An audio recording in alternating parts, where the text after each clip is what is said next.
Живеете в чужбина? Ето как решавате правни въпроси в България. Живеете в чужбина, но имате въпрос за решаване в България. В повечето случаи не е необходимо да се прибирате. Става въпрос за ситуации като развод, уреждане на наследство, продажба или покупка на имот, участие във фирма или разрешаване на правен спор, чрез преговори или в съда.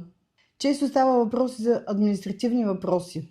Изваждане на документи от община или друга институция, пресъставяне на акт за раждане на дете, родено в чужбина, или вписване на сключен в чужбина брак в България. Всичко това може да се извърши чрез адвокат по пълномощие.